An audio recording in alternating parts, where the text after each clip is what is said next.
We can definitely call this a Foxy Friday. Check it out at the Walmart Amp. We've got Junior H in concert, and I know Joshua Panetta was excited about this one. What an amazing night. Check out the weather right now. Got temperatures that are in the lower 70s, so a really nice evening. All not that humid, and also the winds pretty nice and light as well.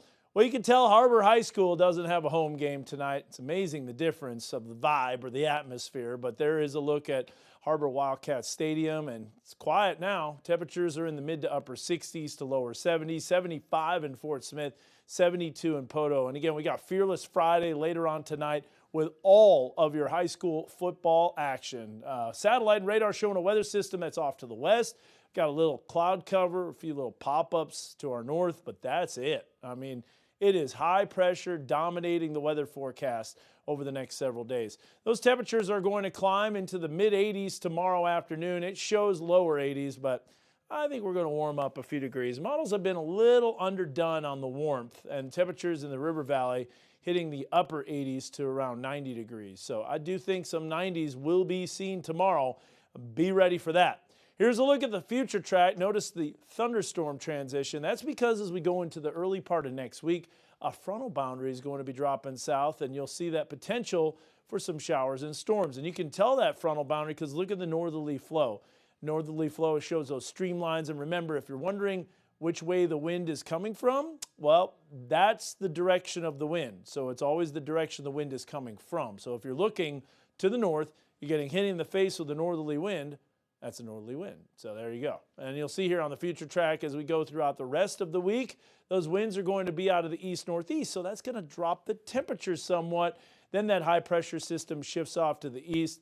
And we still get a little bit of a high pressure causing light winds across the area until we start to warm up again. So here's a high pressure that's shifting off to the east, all the storms down to the south and the Gulf.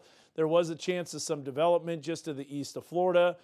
Been a pretty quiet hurricane season. Might need to knock on wood. This is a wood wall, by the way. Low pressure off to the west, and you can see that storm system will be remaining to the north. But, however, some subtle energy still moving in on our Monday afternoon and evening, and again on our Tuesday. You can see those little yellow dots right there. That is not the radar returns, but that is the upper level support and the energy that will lead to showers and storms. Then as we get into the end of our work week, into the weekend, a big storm system kind of rides up and around this ridge of high pressure. Overall, though, it looks to be pretty warm. Look at the 6 to 10 day outlook. And this takes us through a good portion of October. So definitely not a major cool down, but you know the deal. What goes up must come down. And I do think towards the end of October, maybe around Halloween, we'll be getting a lot cooler. So we'll see how that pans out. Usually that's the way it is. If we're really warm in the start of October, the weather is going to fight back, and that's going to lead to the potential for not only some cooler weather, but perhaps some active weather. So some shower and storm chances Monday, Tuesday, nothing super major. Questionable how much rain we actually see. We know this weekend, though, is going to be bone dry, so be ready for that. Toasty weekend in the upper 80s to around 90.